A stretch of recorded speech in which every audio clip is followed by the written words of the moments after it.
आइए भक्तों, सुनते हैं फाल्गुन मास कृष्ण पक्ष विजया एकादशी व्रत की कथा।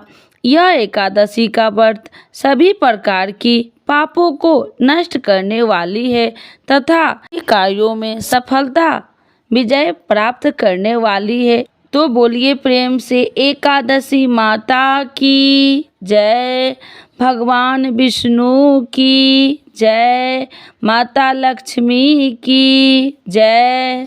कथा के अनुसार धर्मराज युधिष्ठिर बोले, हे जनार्दन, फाल्गुन मास के कृष्ण पक्ष की एकादशी का क्या नाम है तथा उसकी विधि क्या है? कृपा करके आप मुझे बताइए। भगवान श्री कृष्ण बोले, हे राजन, फाल्गुन मास के कृष्ण पक्ष की एकादशी का नाम विजया एकादशी है। इसके व्रत के प्रभाव से मनुष्य को जीवन में विजय प्राप्त होती है। यह सब व्रतों में उत्तम व्रत है।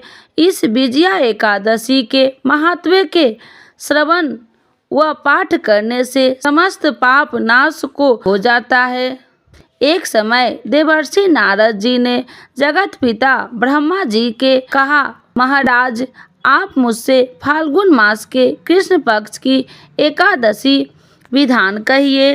ब्रह्मा जी कहने लगे कि हे नारद, विजया एकादशी का व्रत पुराणों तथा अन्य पापों को नाश करने वाला है। इस विजया एकादशी की विधि मैंने आज तक किसी से भी नहीं कही। यह समस्त मनुष्यों को विजय प्रदान करती है।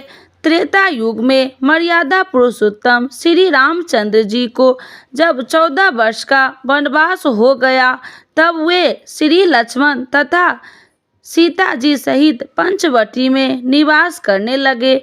वहां पर दुष्ट रावण ने जब सीता जी का हरण किया, तब इस समाचार से श्री रामचंद्र जी तथा लक्ष्मण अत्यंत व्याकुल हुए और सीता जी की खोज में चल दिए।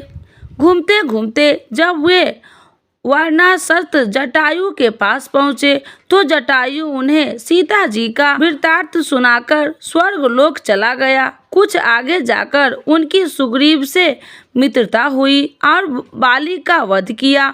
हनुमान जी ने लंका में जाकर सीता जी का पता लगाया और उसे श्री रामचंद्र जी का सुग्रीव की मित्रता का वर्णन किया।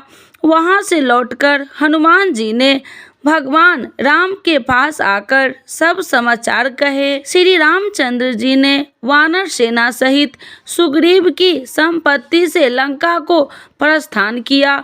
जब श्री रामचंद्र जी समुद्र के किनारे पहुँचे, तब उन्होंने मगरमच्छ आदि से युक्त उस अगाध समुद्र को देखकर लक्ष्मण जी से कहा कि इस समुद्र को हम किस प्रकार से पार करेंगे? श्री लक्ष्मण जी ने कहा, हे पुराण पुरुषोत्तम, आप आदि पुरुष हैं, सब कुछ जानते हैं। यहाँ से आधा योजन दूर पर हमारे द्वीप में वक्दालभ्य नाम के मुनि रहते हैं। उन्होंने उनके ब्रह्मा देखे हैं। आप उनके पास जाकर इसका उपाय पूछिए। लक्ष्मण जी के इस प्रकार के वचन सुनकर श्री रामचंद्र जी वक्दालभ्य ऋषि के पास गए और उनको प्रणाम करके बैठ गए। मुनि ने भी उनको मनुष्य रूप धारण किए हुए पुराणों पुरुषोत्तम समझकर उनसे पूछा कि हे राम, आपका आना कैसे हुआ? रामचंद्र जी ने कहने लगे कि हे ऋषि, मैं अपनी सेना सहित यहाँ आया हूँ और राक्षसों को जीतने के लिए लंका जा रहा हूँ। आप कृपा करके समुद्र पार करने का कोई उपाय बतलाइए। मैं इसी कारण आपके पास आया हूँ। वक्दालभ्य ऋषि बोले कि हे राम, फाल्गुन मास के कृष्ण पक्ष की एकादशी का उत्तम व्रत करने से निश्चय ही आपकी विजय होगी। साथ ही आप समुद्र भी अवश्य पार कर लेंगे। इस व्रत की विधि यह है कि दशमी के दिन स्वर्ण, चांदी, तांबा या मिट्टी का एक घड़ा बनाए। उस पर घड़े को जल से भरकर तथा 5 पल्लव रखे वैदिक पर स्थापित करे। उस घड़े के नीचे सतनाजा और ऊपर जौ रखे। उस पर श्री नारायण भगवान की स्वर्ण की मूर्ति स्थापित करे।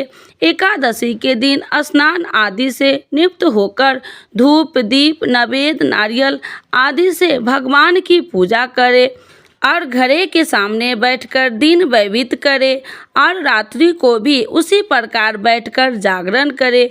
द्वादशी के दिन नित्य नियम से निवृत्त होकर उस घरे को ब्राह्मण को दे दे। हे राम, यदि तुम इस व्रत को सेनापतियों के सहित करोगे तो तुम्हारी विजय अवश्य होगी। श्री रामचंद्र जी ने ऋषि के कथा अनुसार इस व्रत को किया और इसके प्रभाव से दैत्यों पर विजय पाई। अतः हे राजन, जो कोई मनुष्य विधि पूर्वक इस व्रत को करेगा दोनों लोक में उसकी अवश्य विजय होगी। श्री ब्रह्मा जी ने नारद जी से कहा था कि हे पुत्र, जो कोई इस व्रत के महात्म्य को पढ़ता या सुनता है उसको वाजपेय यज्ञ का फल प्राप्त होता है। तो बोलिए एक बार प्रेम से एकादशी माता की जय, विष्णु भगवान की जय, माता लक्ष्मी की जय।